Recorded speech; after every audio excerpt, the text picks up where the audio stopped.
Bismillahir Rahmanir Rahim. In the name of Allah, the Beneficent, the Most Merciful. I'd like to welcome you to another in the series, In the Light of Islam. Assalamu alaikum wa rahmatullahi wa barakatuh. May Allah's peace and blessings be on each and every one of you. Let me look at a question today from someone in Ajman. Writes, once a lady is married, to whom should she answer to after Allah? Her mother might say one thing and her husband another. At such a time, who should she listen to if both orders or requests are correct?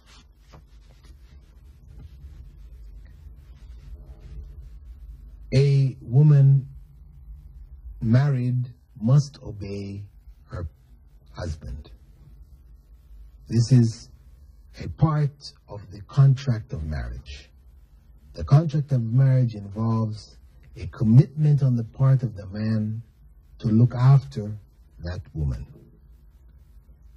As the Prophet ﷺ, when he was asked what's the right of women and men in marriage, he said the right of the woman is that she be clothed from the clothes that the man wears, eats from the food he wears, lives from what he lives. He gives her, he takes care of her. Economically, he provides what she needs for the home. And his right is that he be obeyed and that his honor be protected.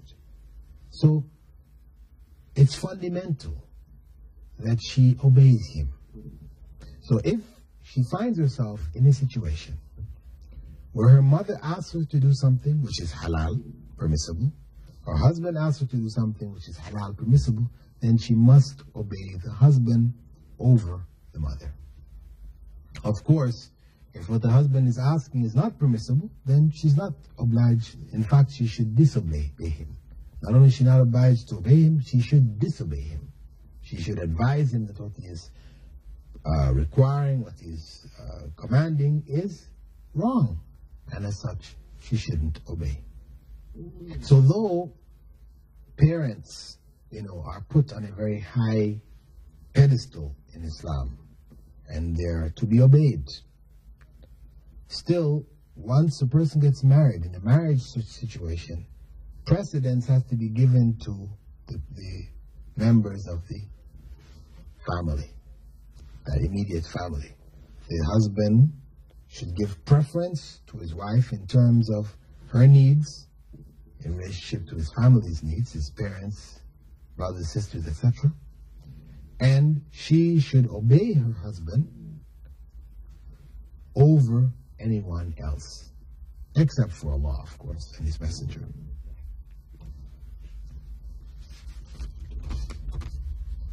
Another question. What condition Islamically is a woman who seeks divorce from her husband whilst he does not beat her, nor does he withhold money from her? That is, a woman is seeking divorce. She has no complaints about the home circumstance, in the sense that the husband provides for her and is not abusing her in any way, physically. Or let's even add mentally. So, what is the basis for divorce here? If it is that she has fallen in love with somebody else, and this is something which of course is displeasing to God, because her falling in love with somebody else is obviously, if it's within the bounds of Islamic law, it is something where it is more an infatuation, where she sees somebody else, she hears about this person, what they're doing, whatever, something like this, and she's more attractive to this person than the husband. Now, this can always happen throughout a relationship, that other people may attract, from a distance, and may appear more attractive than the husbands that we have. However, this is not really love in that sense. And we shouldn't allow these type of feelings to break up a relationship. It will be something displeasing to God. Because that person that you're infatuated with, perhaps if you break up marriage with your husband and you marry this person, then you find out who this person really is. Maybe this person you don't want to be with in the end. Because real love is going to grow out of a marital circumstance where you get to know each other and you are working with each other, you're struggling, you're sacrificing, you're living together, you're bearing the hurt from each other, the difficulties, the arguments, solving them, and working together. This is when real love develops. But if it is a case where a woman, for example, she married somebody without really seeing this person, and this can happen. Though Islam, the Prophet Muhammad told the men to go and look at the women they're going to marry. But a man may marry a woman without seeing her. It's permissible. Now, if a woman finds herself in a circumstance where she married somebody out of the pressure from her family, so and so, she married that person. Didn't really see him, check the person out, whatever. Now, after marriage, she finds herself repulsed by this person.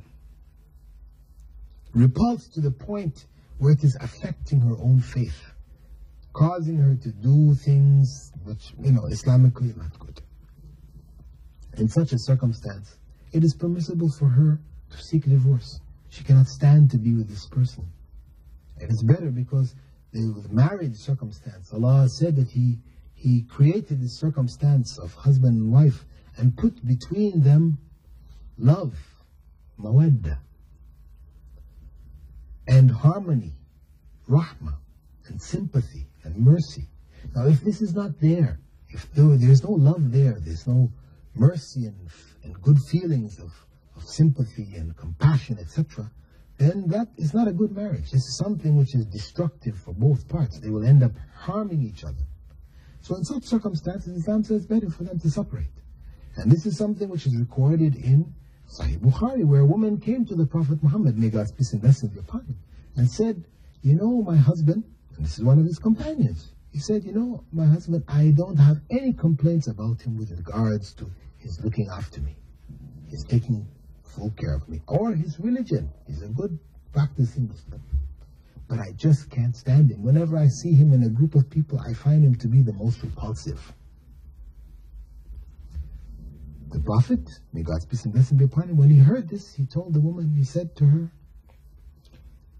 would you be satisfied if he gave you back, or if you gave back, or will you be prepared to give back what he gave you as your dowry?